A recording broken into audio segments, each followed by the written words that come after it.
Llevaba casi 7 años prófugo. Se fugó de una cárcel ecuatoriana en 2019, cruzó la frontera hacia Colombia, cambió de nombre, se hizo con documentos falsos y construyó ahí una vida de millonario mientras, según las autoridades, seguía coordinando extorsiones y homicidios desde la clandestinidad. Nadie logró tocarlo durante todo ese tiempo, hasta que un operativo internacional lo encontró en una casa de $1,500,000 en Barranquilla y lo mandó directo a la prisión que Ecuador construyó copiando, casi celda por celda, el modelo que cambió El Salvador para siempre. Se llama El Encuentro y hoy tiene entre sus muros a Galo Javier Suárez Román, alias Gato Negro. Y lo más indignante es que no se escondió en las sombras como cualquier fugitivo. Vivió con seguridad privada, vehículos de alta gama y una identidad nueva.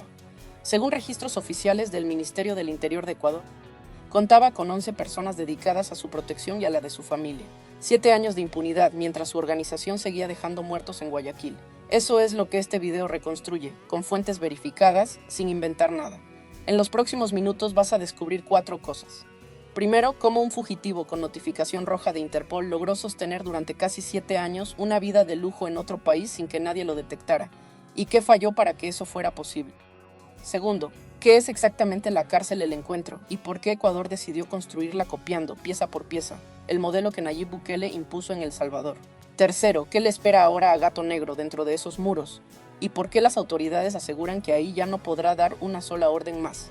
Y cuarto, ¿qué significa este caso para el resto de la región, donde gobiernos enteros llevan años sin lograr lo que Ecuador acaba de conseguir con un solo golpe?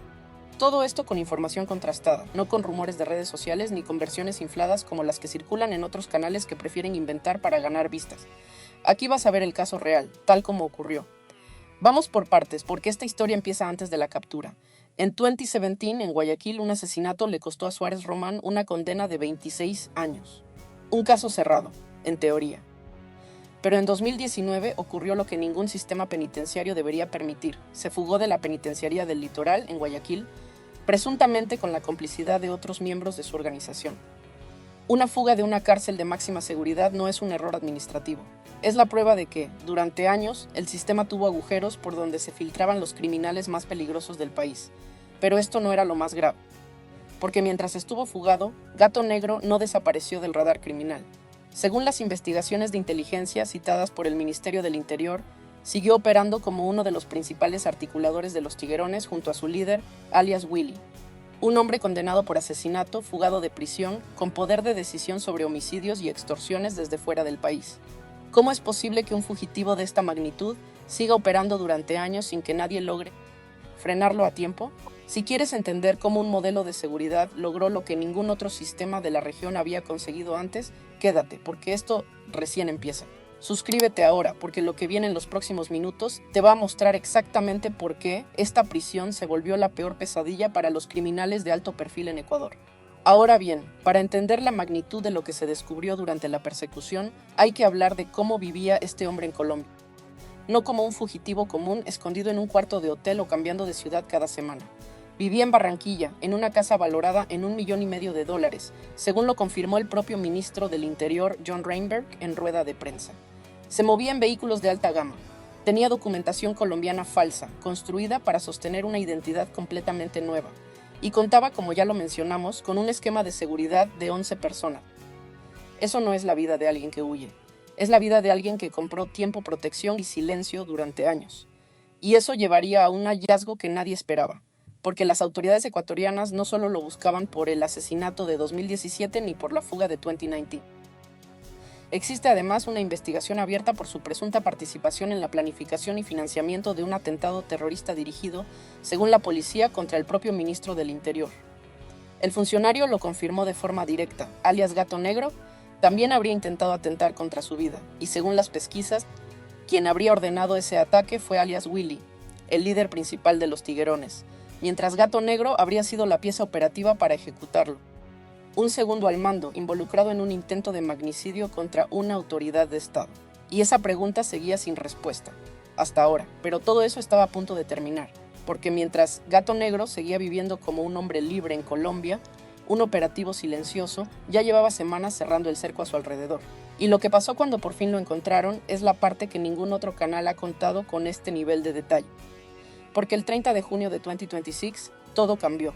Un operativo conjunto entre la Policía Nacional de Ecuador, el Centro Nacional de Inteligencia, la Unidad de Investigación de Fugitivos de Colombia y el Servicio de Alguaciles Federales de Estados Unidos, más conocido como los US Marshals, logró ubicarlo en Barranquilla. 7 años de búsqueda, 3 países coordinando inteligencia y un solo objetivo: sacarlo de las sombras antes de que pudiera volver a desaparecer.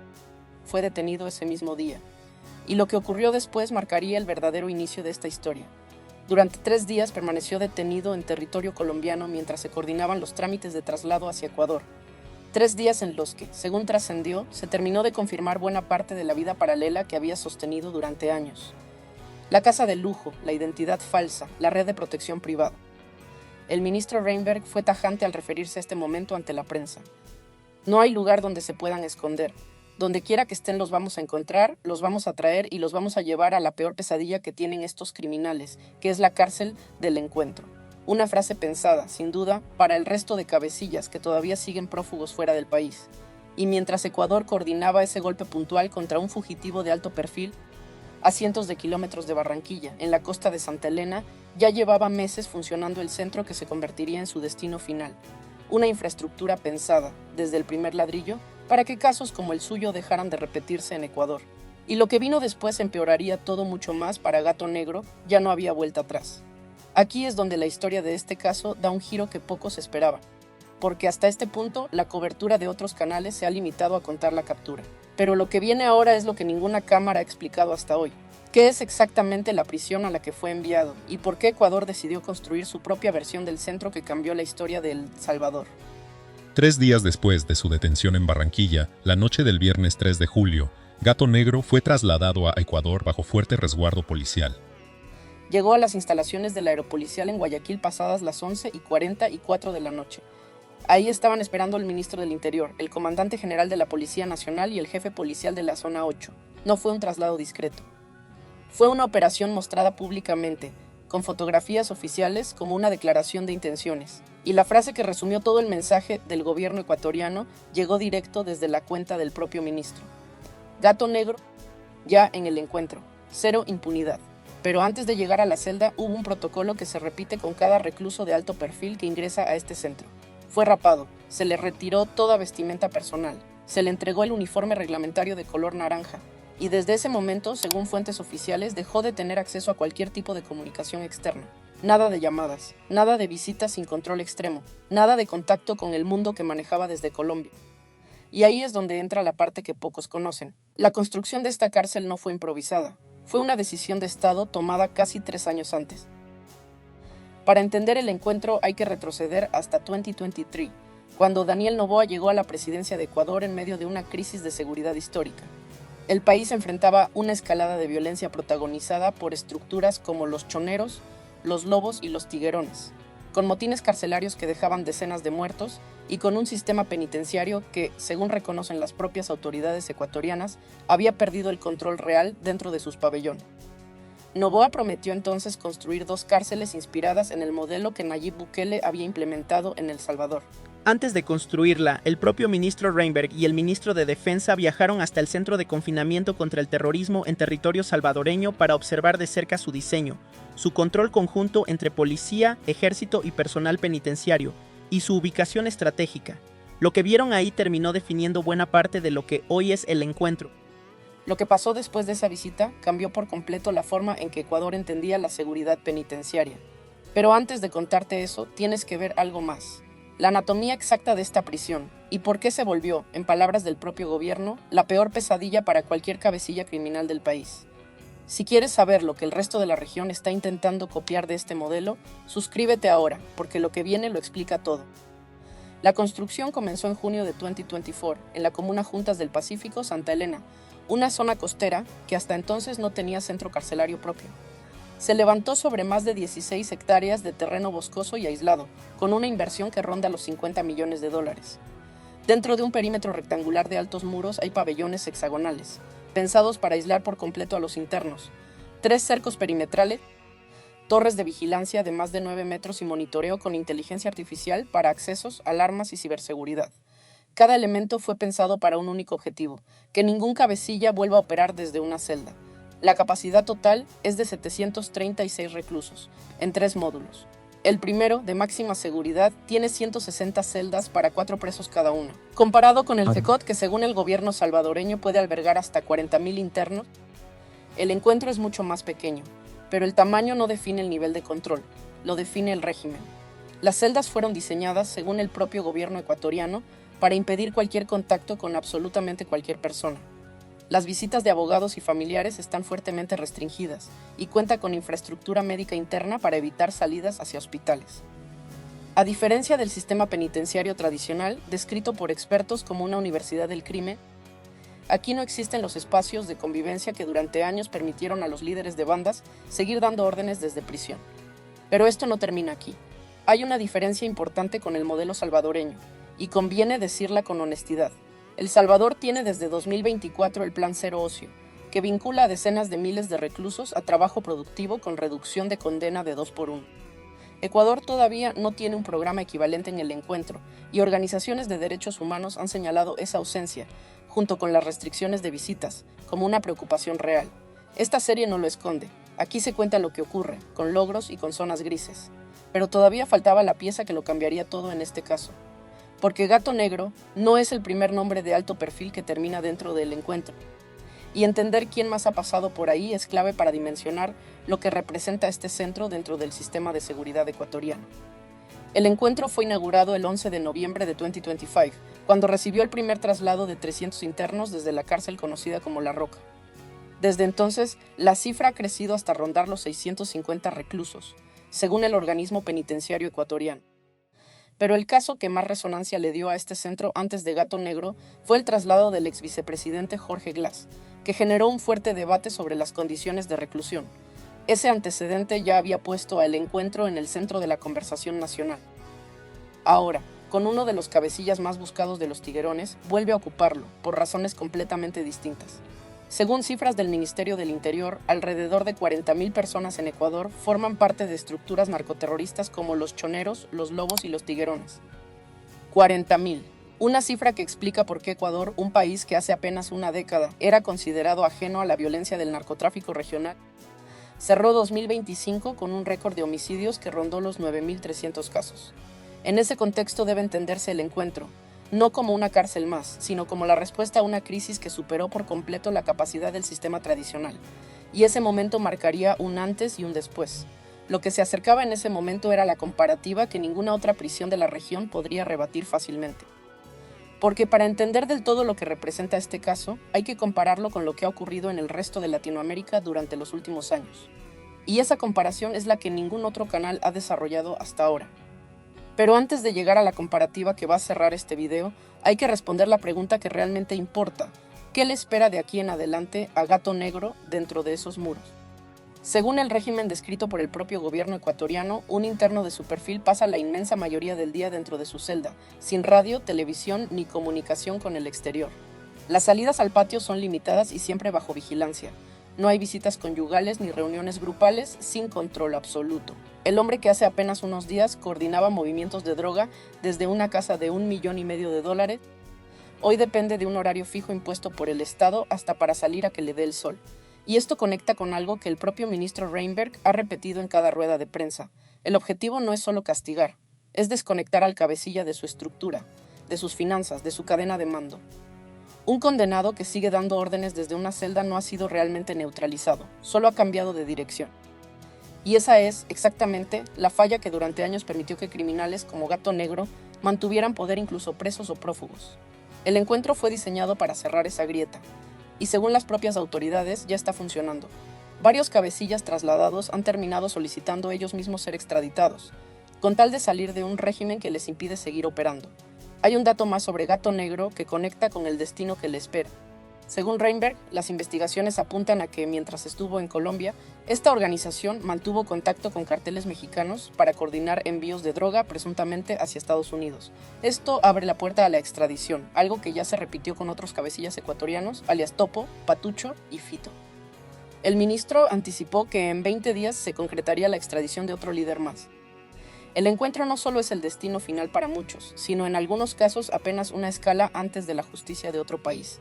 Pero eso no explicaba por qué nadie lo había controlado antes. La captura también tuvo un efecto inmediato dentro de la propia estructura criminal.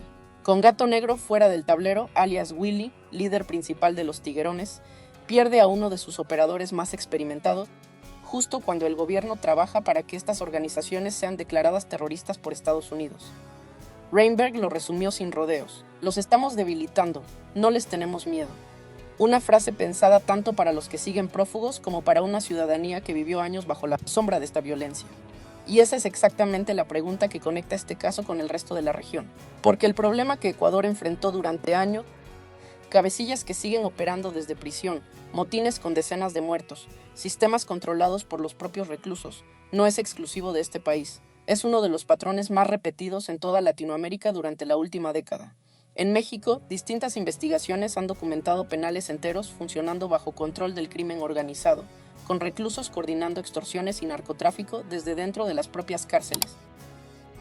En Honduras, el sistema carcelario ha sido escenario de algunas de las masacres más violentas de la región, producto de la disputa por el control interno entre bandas, en un país donde el hacinamiento y la corrupción penitenciaria llevan décadas señalados por organismos internacionales. En Colombia, el mismo país donde Gato Negro sostuvo 7 años de vida de lujo bajo una identidad falsa, distintas estructuras criminales han demostrado su capacidad de dar refugio y nueva identidad a fugitivos de toda la región. Y en Argentina, el hacinamiento y la falta de control efectivo en los pabellones han sido, según organismos de derechos humanos, fuente constante de denuncias por motines y autogobierno interno de los presos. 4 países, un mismo patrón de fondo. Sistemas penitenciarios que durante años no lograron romper el control que el crimen organizado ejercía desde dentro de sus propias cárceles. Y esa es la pregunta que millones se hacen frente a un caso como este. ¿Por qué Bukele sí pudo romper ese ciclo en El Salvador y la mayoría de los demás países todavía no lo ha logrado del todo? La respuesta parcial tiene que ver con algo que va más allá de la infraestructura, una decisión política de cortar por completo la comunicación entre los líderes presos y sus estructuras afuera, sostenida durante años con un régimen de excepción y una inversión sistemática en control total. Ecuador, con el encuentro, tomó una decisión similar a menor escala, y los primeros resultados ya se ven, según el propio gobierno. Cabecillas que antes operaban con libertad desde prisiones convencionales hoy terminan pidiendo ser extraditados con tal de salir de un régimen que les impide seguir operando. Esto no exime al modelo de críticas reales, la restricción de visitas y la ausencia de rehabilitación, tanto en El Salvador como en Ecuador. Pero deja una pregunta abierta para el resto de la región. Si Ecuador logró esto en menos de 2 años y con menos recursos, ¿por qué México, Honduras o Argentina todavía no lo han replicado con la misma determinación? Bukele lo estudió durante años antes de construir el CECOT, y lo que hoy ves en el encuentro está directamente en el ADN de ese modelo. Los ministros ecuatorianos viajaron hasta El Salvador, observaron su diseño y su protocolo de aislamiento, y volvieron a construir su propia versión, adaptada al presupuesto de su país. No es una copia perfecta, pero es la prueba de que ese modelo ya se exporta, ya se construye, y ya está neutralizando a algunos de los criminales más buscados de la región. Es momento de cerrar este caso con la imagen que realmente representa el estándar máximo de este modelo en toda la región. El propio Centro de Confinamiento contra el Terrorismo, en El Salvador. Porque aunque el encuentro se inspiró directamente en él, todavía existe una diferencia de escala que conviene tener clara antes de sacar conclusiones apresuradas. El mundo entero tiene hoy prisiones duras, centros de máxima seguridad, regímenes de aislamiento extremo, pero ninguna instalación en la región llega todavía al nivel de magnitud que Bukele construyó en El Salvador. El CECOT se levanta como una fortaleza pensada para alojar hasta 40,000 reclusos, la inmensa mayoría señalados como integrantes de la Mara Salvatrucha y el barrio Eitín.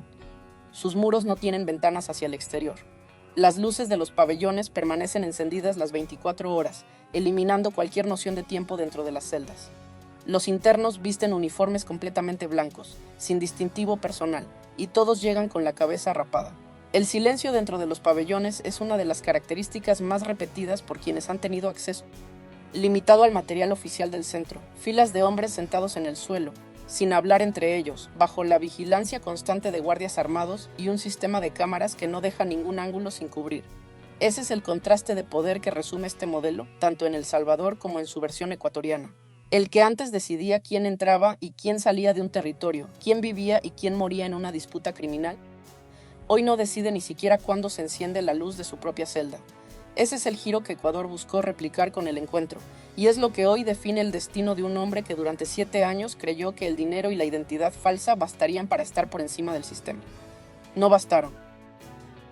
Hoy, Gato Negro es un número más dentro de un pabellón de máxima seguridad, sin comunicación y sin capacidad de dar una sola orden, esperando ahora una posible extradición hacia Estados Unidos por los presuntos vínculos de su organización con el narcotráfico internacional. El mensaje que Ecuador quiso dejar con este caso ya está dado. Ningún cabecilla, por más protegido que esté, está realmente fuera del alcance cuando varios países deciden coordinarse para encontrarlo. Así que ahora la pregunta queda abierta para ti. Después de ver la anatomía de este caso, el diseño del encuentro y el estándar que representa el SECOT en El Salvador, ¿cuál de las dos prisiones te parece realmente más dura, más efectiva para frenar al crimen organizado? ¿El encuentro en Ecuador o el modelo original de Bukele en El Salvador? Déjalo escrito abajo, en los comentarios, y cuéntanos también si en tu país debería construirse un centro con este mismo nivel de control. Nos leemos ahí.